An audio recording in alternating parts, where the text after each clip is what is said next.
Olá, pessoal. Professor Carlos Wilker, e vamos dar início a mais uma aula de História. Quero cumprimentar aqui a nossa intérprete, a Cilândia, e hoje vamos falar sobre o fim da República Oligárquica e o início ali da Era Vargas. Mas vamos primeiro nos situarmos no tempo. O período que vai entre 1889 a 1930 é chamado de Primeira República. E aí, entre 1889 a 1894, é chamado de República da Espada. Por que República da Espada? Porque o Brasil foi governado por dois militares. Primeiro, temos o Deodoro da Fonseca, depois temos o Marechal Floriano Peixoto.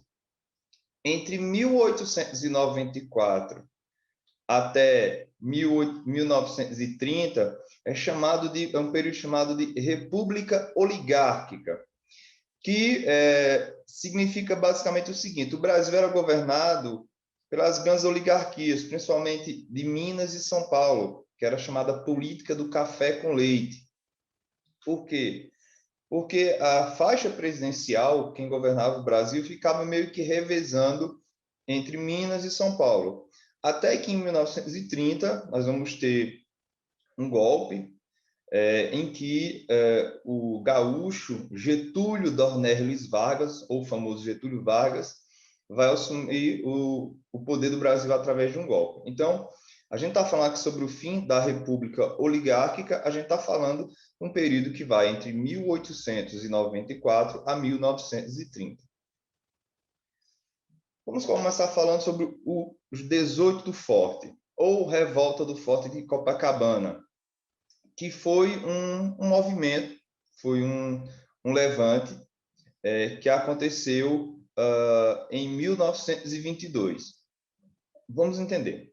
Existe um movimento no Brasil chamado tenentismo. O que era o tenentismo? Vários jovens oficiais das Forças Armadas lutavam por algumas questões. Por exemplo, o voto no Brasil era aberto, esses tenentes, eles vão lutar pela uma maior democracia, por uma moralização do Estado. E entre esses movimentos, né, desse contexto de tenentismo, nós vamos ter isso aqui, essa questão dos 18 do Forte. No dia 5 de julho de 1922, o presidente da época, que era o Epitácio Pessoa, ele ordenou o fechamento do clube militar e a presidência e a prisão do Marechal Hermes Fonseca. Por quê? Porque o Marechal Hermes Fonseca estava dirigindo duras críticas contra o governo do Epitácio Pessoa. E aí o Epitácio vai mandar prender, e isso vai revoltar os militares. E aí, no dia 5 de julho, vai ter uma revolta a partir do Forte de Copacabana. Inicialmente, haviam 301 soldados nesse forte. Esse vai ser atacado pelas forças governistas. E desses 29, desses 301, desculpa, vão ficar apenas 29 no local. Os 29 não quiseram se retirar do local. E aí, um deles, o líder, vai ser preso, e aí ficam 28. Esses 28, eles começam a marchar em direção ao Palácio do Catete, no Rio de Janeiro. É bom salientar que, na época, não existia Brasília ainda. Então, a capital do Brasil ainda era o Rio de Janeiro. Eles vão se dirigir, esses 28, depois 10 se dispersam e ficam os 18, marchando em direção ao Palácio do Catete.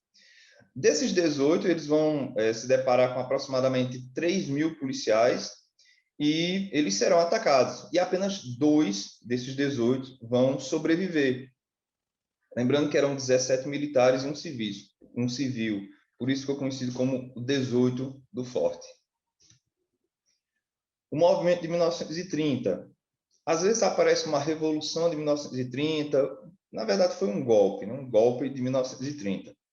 Foi um golpe de Estado que depois o presidente Washington Luiz, no dia 24 de outubro de 1930. Foi o que aconteceu. Houve uma eleição em que concorreu de um lado o Luiz Carlos Prestes e do outro lado o Getúlio Vargas. o Getúlio Vargas ele vai perder a eleição e é, pouco tempo depois, antes do Luiz Carlos Prestes assumir, que o Washington Luiz ainda estava no poder, vai haver uma trama, né, articulada ali, uma derrubada desse poder entre os estados de Minas Gerais, Paraíba e Rio Grande do Sul, para impedir a posse, desculpa, do Júlio Prestes, confundi com Carlos Prestes, do Júlio Prestes ao poder. E aí, o vice de Getúlio Vargas era João Pessoa, aquele que dá nome ao estado, a cidade do município de João Pessoa. O João Pessoa ele vai ser assassinado no Recife por um advogado, mas foram por questões conjugais, não por questões políticas. Todavia, o Vargas ele vai utilizar esse assassinato do vice dele para dizer que foi a mando do Júlio Prestes. E aí vai se criar uma comoção, uma espécie de pânico. Ele vai usar isso, vai usar a morte do seu vice, e aí ele vai tomar o poder, que na época quem estava no poder ainda era o Washington Luiz. Então, ele não vai quer deixar o Júlio Prestes assumir. Tem até uma imagem aí da época, né? Getúlio Vargas falando, com licença, seu Julinho, e ele vai tomar o poder. A gente aqui está num contexto de crise econômica de 29, que a gente já viu em aulas passadas, e aí vai ter consequências, inclusive para o Brasil. Né? Todos os países capitalistas ou ligados aos Estados Unidos vão sofrer algumas consequências com a crise de 29. Então, resumindo, o movimento de 30, o golpe de 30, é quando o Getúlio Vargas toma o poder e, através de um golpe, assume o poder do Brasil. E aí, em 1930, se iniciaria a Era Vargas, que vai entre 1930 a 1945. Getúlio Vargas ele passa 15 anos no poder. Entre 1930 a 1934, é chamado de governo provisório. Entre 1934 a 1937, é chamado de governo constitucional. E entre 1937 a 1945, é chamado de Estado Novo, ou ditadura do Estado Novo. O governo provisório.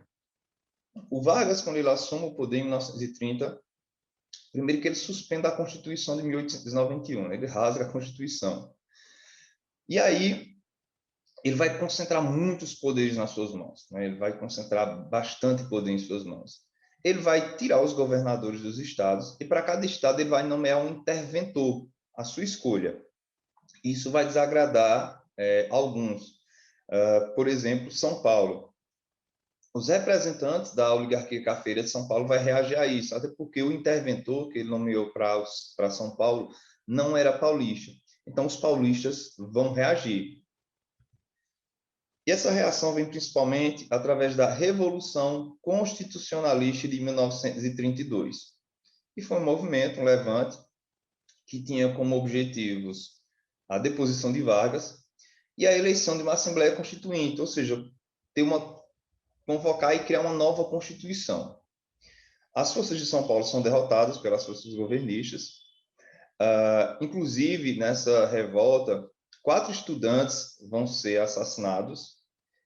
Inclusive, tem essa imagem ao lado, né? MMDC, que é Martins, Maragaia, Drauzio e Camargo, que são sobrenomes de 4 estudantes que morreram durante essa revolta. Apesar da Revolução não ter conseguido vencer as forças governistas, mas o Getúlio Vargas vai convocar uma Assembleia Constituinte e vai elaborar uma Constituição. Então, no campo militar, há uma derrota, mas eles conseguem que uma nova Constituição seja elaborada. Nessa nova Constituição, algumas coisas são colocadas, alguns direitos trabalhistas. Entre esses direitos trabalhistas, podemos citar o descanso semanal remunerado, ou seja, você tem direito ao descanso, mas ainda se recebe por isso, o salário mínimo, jornadas de 8 horas diárias, férias anuais remuneradas, proteção contra o trabalho de menores de 18 anos, no caso de 14 anos, ok? Proteção contra o trabalho de menores de 14 anos, proteção à gestante, e foi criada a Justiça do Trabalho, e em sequência vai ser criado o Ministério do Trabalho. Essas são algumas criações que vêm nessa nova Constituição, esses direitos trabalhistas. E aí o clima político se radicaliza. Os efeitos da crise 29 vai trazer uma desconfiança das pessoas em relação aos regimes liberais democráticos. Por quê? Porque a crise 29 ela traz uma crise sem precedentes. Ela afunda a economia e aí muitos vão falar, olha, as democracias não são tão boas assim. Olha, os regimes liberais não são tão bons assim. Olha aí a desgraça que a gente está vivendo. E aí vão começar a surgirem visões mais extremas, mais extremadas. E aí a direita e a esquerda no Brasil se tornam mais radicais. Lembrando o seguinte, pessoal, esses conceitos de direita, esquerda, centro, centro-direita, centro-esquerda, eles podem variar muito. Eles podem ter significados diferentes ao depender da época, do contexto. Então, não são conceitos fixos.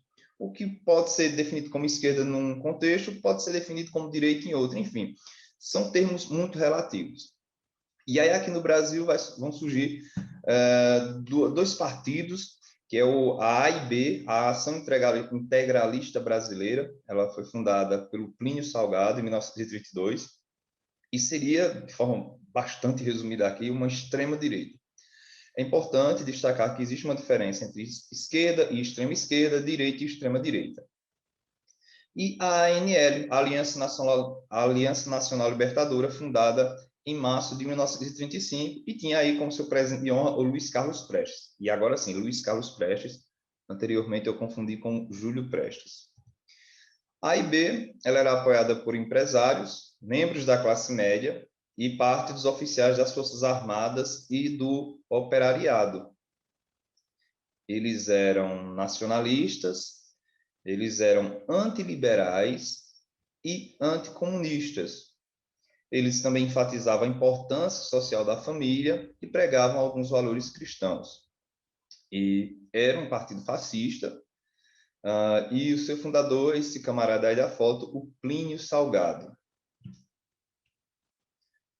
A ANL, ela reunia basicamente socialistas, liberais, comunistas, católicos e remanescentes do tenentismo, que eu falei anteriormente. As principais propostas da ANL era a reforma agrária, a nacionalização dos serviços públicos e o aumento dos salários. E aqui temos na imagem o seu principal nome, que era Luiz Carlos Prestes.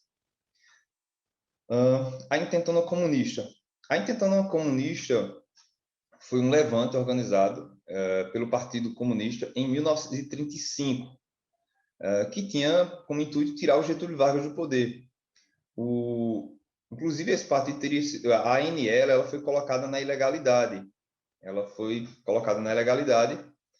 E aí eles vão tentar tirar Vargas do poder e tentar implantar um governo em que o Prestes fosse o governante. Esse movimento ele foi liderado pelo Carlos Prestes. Aconteceu no Rio de Janeiro, que até então era a capital, no Natal, Rio Grande do Norte e em Recife. Todavia, o movimento foi duramente reprimido e os seus líderes foram presos. Então, essa foi a Intentona Comunista. Aqui nós temos uma imagem de soldados que faziam parte desse movimento. Ok, pessoal? Vou ficando por aqui e até a próxima.